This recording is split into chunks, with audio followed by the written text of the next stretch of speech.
বিশ্ব সংবাদে আপনাদের স্বাগত। শুরুতেই সংবাদ শিরোনাম, পরে বিস্তারিত।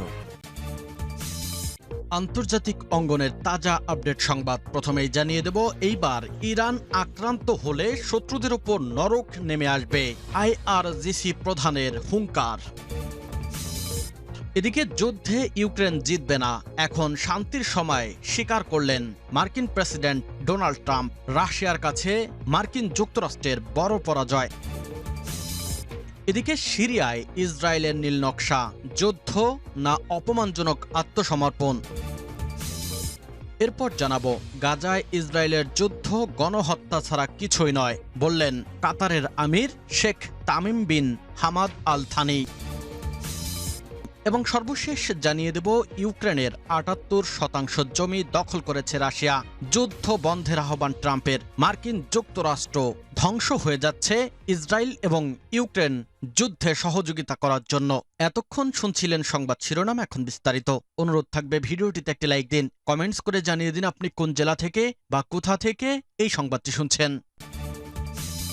ইরান আক্রান্ত হলে শত্রুদের ওপর নরক নেমে আসবে। আইআরজিসির প্রধান, ইরানের ইসলামী বিপ্লবী গার্ড বাহিনী আইআরজিসির প্রধান বলেছেন, তার দেশ ভবিষ্যতের যে কোনো আগ্রাসনের বিরুদ্ধে চূড়ান্ত জবাব দিতে প্রস্তুত আছে। একই সঙ্গে তিনি শত্রুদের সতর্ক করে দিয়ে বলেছেন যে তেহরান শত্রুদের ওপর নরক নামিয়ে আনবে। মেজর জেনারেল মোহাম্মদ পাকপুর মঙ্গলবার তেহরানে ইরাকি জাতীয় নিরাপত্তা উপদেষ্টা কাসিম আল আরাজির সাথে এক বৈঠকে এই মন্তব্য করেন।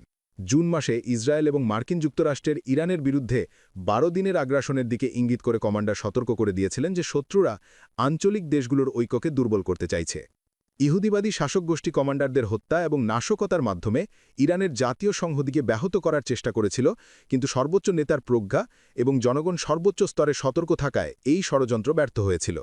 জেনারেল পাকপুর বলেন, শত্রুরা ভেবেছিল যে সংঘাতের প্রথম দিনগুলোতে আমাদের ক্ষেপণাস্ত্র শক্তি হ্রাস পাবে, কিন্তু আমরা শক্তি এবং নির্ভুলতার সাথে কাজ করেছি এবং আমাদের লক্ষ্যবস্তুগুলোকে সঠিকভাবে ধ্বংস করেছি।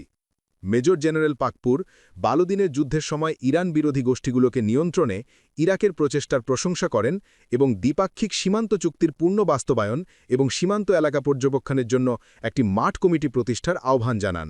এই গোষ্ঠীগুলো উভয় দেশের নিরাপত্তার জন্য হুমকি এবং যৌথ সহযোগিতার মাধ্যমে তাদের নিয়ন্ত্রণ করতে হবে বলেও মন্তব্য করেন তিনি। যুদ্ধে ইউক্রেন জিতবে না, এখন শান্তির সময় বললেন ট্রাম্প। রাশিয়ার সঙ্গে যুদ্ধে ইউক্রেন জিতবে না বলে মন্তব্য করেছেন মার্কিন প্রেসিডেন্ট ডোনাল্ড ট্রাম্প। তবে তার এমন বক্তব্যে অসন্তোষ দেখা দিয়েছে জেলেন্সকি প্রশাসনে। এদিকে কিয়েভে নতুন করে রাশিয়ার গ্লাইডবোমা হামলার মধ্যেই মস্কো সফরের ইঙ্গিত দিয়েছেন ট্রাম্প। ইউক্রেনের দক্ষিণাঞ্চলীয় মিকোলাইভ ও দিনিপ্রোতে জেটচালিত গ্লাইডবোমা দিয়ে নতুন ধ্বংসযজ্ঞ চালানো হয়েছে বলে দাবি করেছে রাশিয়ার প্রতিরক্ষা মন্ত্রণালয়।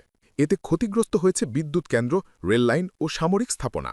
কিয়েভ বলছে, গত এক সপ্তাহে রাশিয়া প্রায় ১৮০টি গ্লাইডবোমা নিক্ষেপ করেছে, আর সেগুলো তাদের প্রতিরক্ষা ব্যবস্থার নাগালের বাইরে থেকে হামলা চালাতে সক্ষম হয়েছে। থিমে নেই ইউক্রেনও।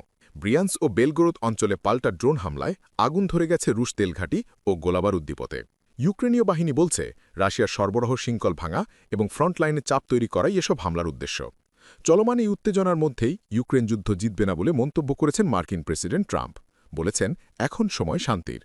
মার্কিন প্রেসিডেন্টের এই বক্তব্যে কিয়েভের মনে জমেছে ক্ষোভ, আর ট্রাম্পের এমন বক্তব্যকে তার বাস্তবতাবোধ আখ্যা দিয়ে স্বাগত জানিয়েছে ক্রেমলিন।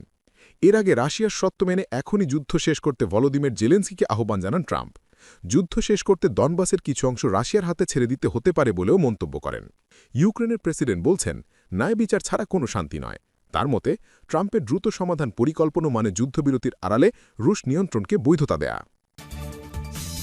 সিরিয়ায় ইসরায়েলের নীল নকশা, যুদ্ধ না অপমানজনক আত্মসমর্পণ।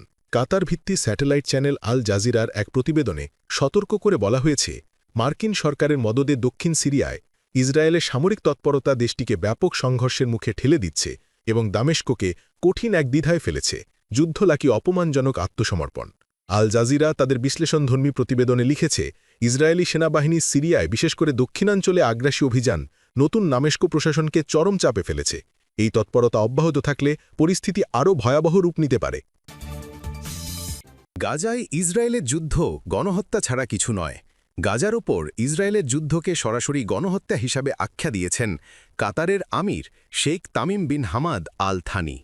শুরা কাউন্সিলের উদ্বোধনী অধিবেশনে বক্তৃতাকালে তিনি বলেছেন, ফিলিস্তিনিদের উপর ইসরায়েলের নির্যাতন অব্যাহত রয়েছে এবং চলমান যুদ্ধবিরতি ইসরায়েল নিজেরাই লঙ্ঘন করছে। আমির আরও বলেন, আন্তর্জাতিক সম্প্রদায়ের উচিত ফিলিস্তিনিদের নিরাপত্তা নিশ্চিত করা এবং এই গণহত্যার দায়ীদের দ্রুত বিচারের আওতায় আনা। তিনি দুঃখ প্রকাশ করে বলেন, আন্তর্জাতিক মহল এখনও পর্যন্ত ফিলিস্তিন সংকটকে যথাযথ গুরুত্ব ও সম্মান দেখাতে ব্যর্থ হয়েছে। তার বক্তব্যে স্পষ্টভাবে উঠে এসেছে ফিলিস্তিনিদের মানবাধিকার রক্ষায় আন্তর্জাতিক উদ্যোগের ঘাটতি এবং ইসরায়েলের বিরুদ্ধে চাপ বাড়ানোর প্রয়োজনীয়তা।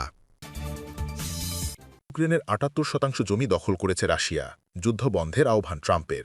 মার্কিন প্রেসিডেন্ট ডোনাল্ড ট্রাম্প বলেছেন, ইউক্রেনের ৭৮% জমি রাশিয়া দখল করে নিয়েছে।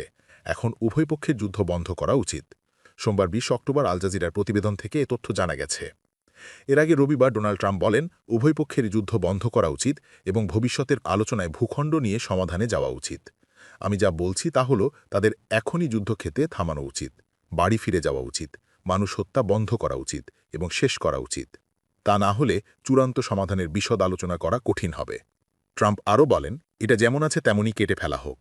আমার মনে হয় ৭৮% জমি ইতিমধ্যেই রাশিয়া দখল করে নিয়েছে।